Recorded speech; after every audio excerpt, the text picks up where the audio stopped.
50 seconds of logos. Ah, I see this movie is about both life and death. If he'd been small or puny, or sickly or misshapen, he would have been discarded. The margin of error for a visual inspection such as this is probably insanely high. Child abuse is the only way to ensure your kid becomes a badass warrior. Fight diaper. As is customary in Sparta. Wait, is the whole movie gonna be narrated? Taught to show no pain, no mercy. At what point is the kid not supposed to show pain? Because he's showing a lot of pain here. Warner Brothers brings you Zack Snyder's Sin City. Answer the boy, given up for dead, returns to his people, to sacred Sparta, a king! Our king, Leonidas! So we've just been told that all Spartan men go through the shit that Leonidas did, starting at the age of 7. Other than the fact that he's a king, what was so special about this story? Didn't they all go through the same thing? Zack Snyder films. If it looks real, you're not trying hard enough. If you made all the slow motion shots in this movie real time, the total runtime would shrink to 22 minutes. Earth and water. But you'll find plenty of both down there. The King of Sparta sounds awesomely Scottish for this region. Oh shit, the cameraman fell in after the Persians he was filming. In order to make jumps up a cliff less daunting, Spartan training includes a visual effects course. Was I supposed to take drugs before I watched this? I mean, I totally could have, if only I'd known.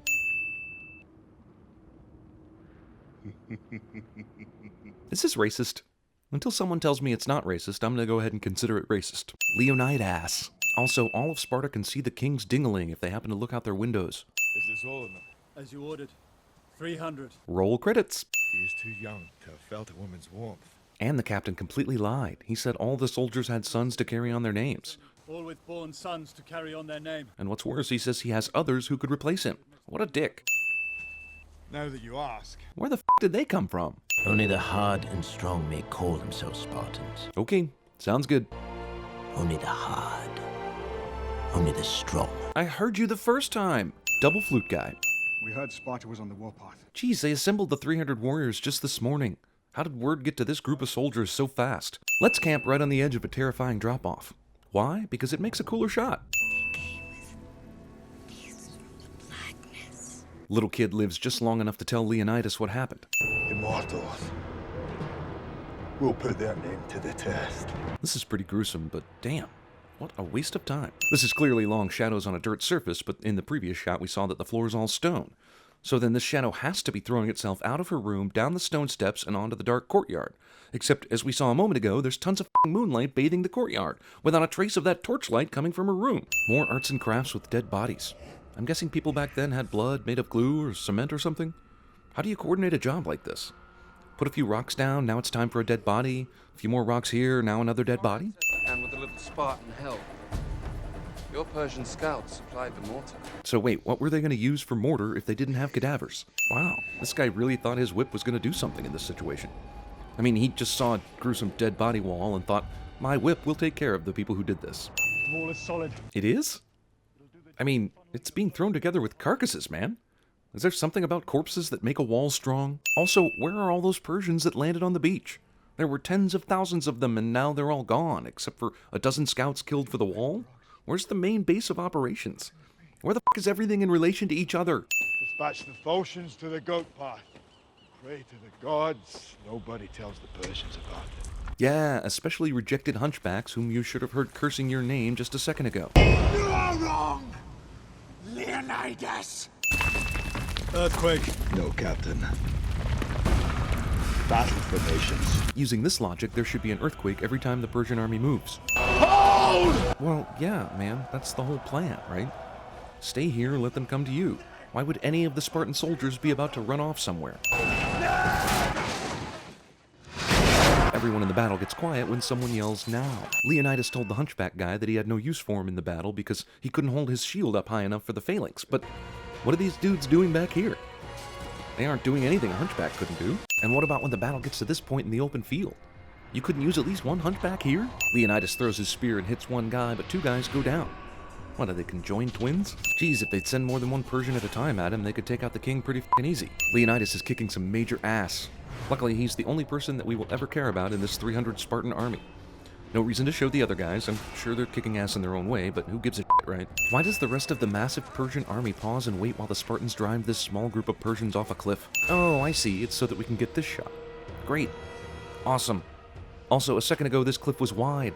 The Spartans were 8 or 9 wide pushing them off, but then in this glamour shot, it's a skinny cliff with just 1 or 2 Spartans out in front doing the pushing. How did Leonidas forget about these assholes? These bred from birth badass warriors all stand in awe of the obvious arrows for 10 seconds before anyone thinks to yell for them to take cover. Yeah, you showed those arrows who's boss. By the way, how did you get your spear back? You threw it into the Batista twins a minute ago, you were using your sword, and the arrow attack happened right after that. Movie reads my mind about what I want to see and keeps cutting back from the battle scenes to riveting shots of boring life back in Sparta. Unfortunate if anything were to happen to him. Antagonist says it would be unfortunate if something happened to the protagonist cliché. The director said, "Here, eat an apple. It'll make you look like even more of an asshole." There's no reason we can't be civil. Ha ha, and there's the reason the apple was in the scene. It makes the "we can't be civil" line so much funnier when you say it with a mouthful of apple. Okay, so it would be stupid for the Persians to kill Leonidas because all of Sparta would go to war, but would it be stupid to just kill Xerxes right here and now? He has no one defending him at all. Oh no, the dreaded omen of the seagull flying off a spear. This guy will fight for you, but you need to put him in chains when you walk him to the battle. Why doesn't Xerxes send 2 armies, one to fight at the hot gates and one to climb this easily climbable body wall? Seems like an easy strategy. I don't know. Spartans, push! Okay, first, why would you scream and give yourselves away like this? And second of all, why didn't the leader of the Immortals take some of the 10-second head start Leonidas gave him by shouting to, I don't know, run away? Also, I'd like to know how this dead body pile did anything to help the Spartans whatsoever. They pushed the dead bodies onto one dude. It wasn't that big a surprise that they were behind the wall because the Immortals already had drawn their swords. I just think this movie has a dead body fetish. And finally, who's guarding the hot gates right now? Every single Spartan is behind the dead body wall. Why did the Immortals even come to the wall in the first place? Wouldn't the hot gates look completely empty right now? Why was this immortal dude running toward the monster guy?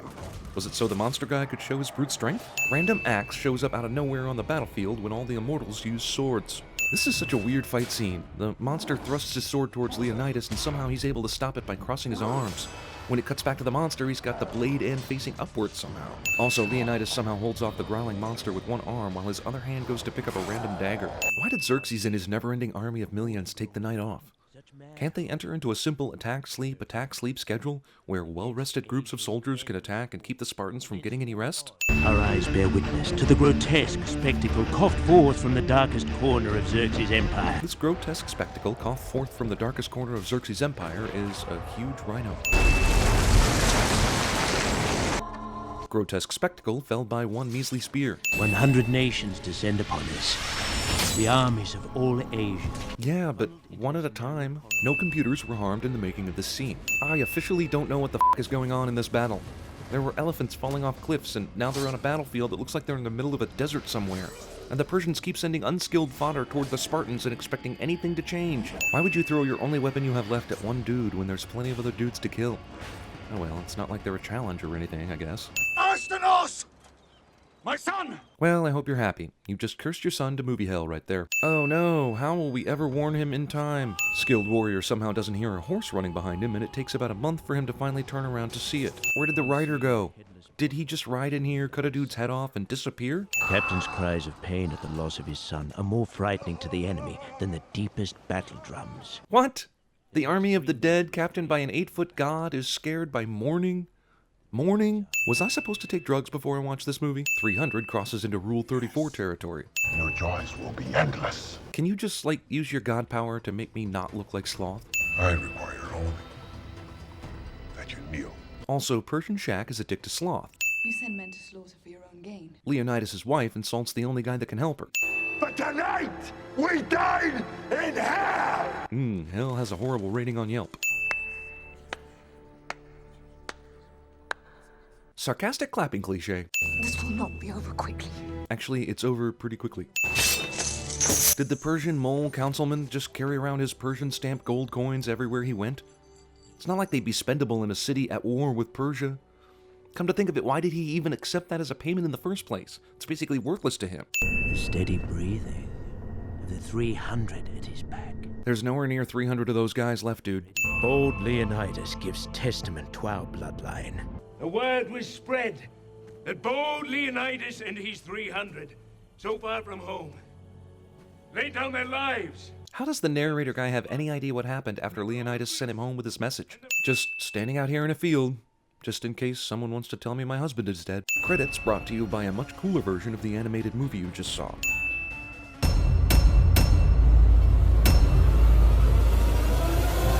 3, 2, 1. The finest sword is down.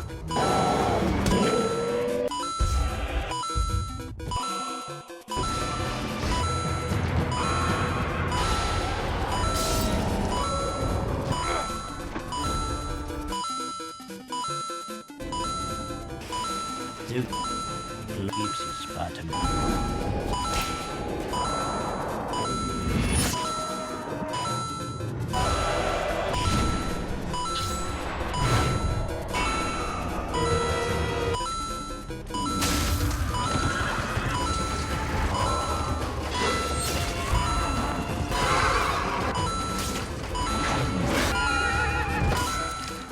We do what we were bred to do. Kings for 500. Team.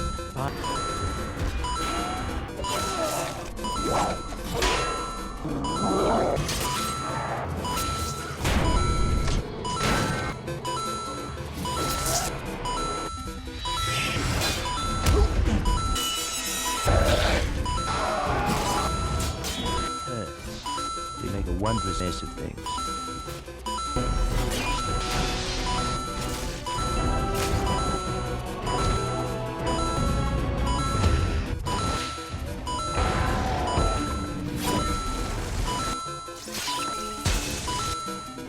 Magic. Fun.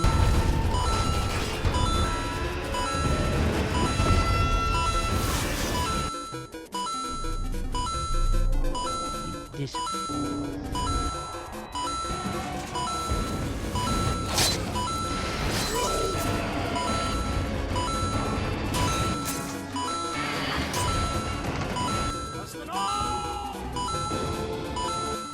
Captain.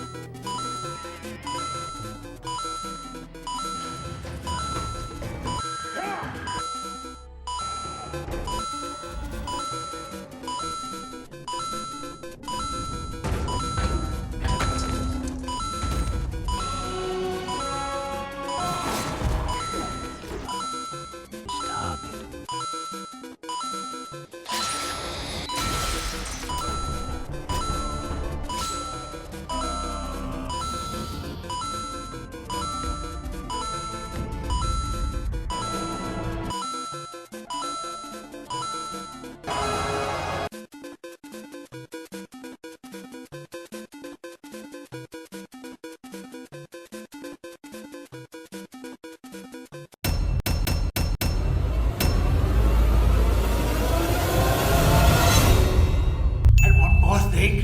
I want a uniform!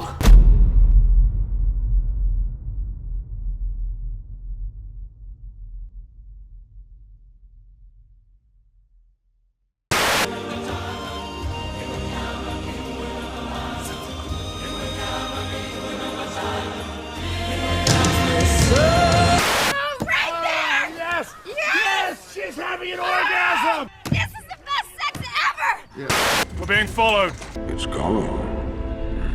Gollum. He's been following us for 3 days. What about them? They're fresh. When boys and girls live in the same home, awkward situations can arise. Sometimes I've heard even brothers and sisters develop certain affections. And when those affections become common knowledge, well, that is an awkward situation. Indeed, especially in a prominent family. Prominent families often forget a simple truth. And which truth is that? Knowledge is power. This battle is over, Leonidas. We're done. When I say we're done. There is no glory to be had now. Only retreat or surrender. No, never give up, never surrender.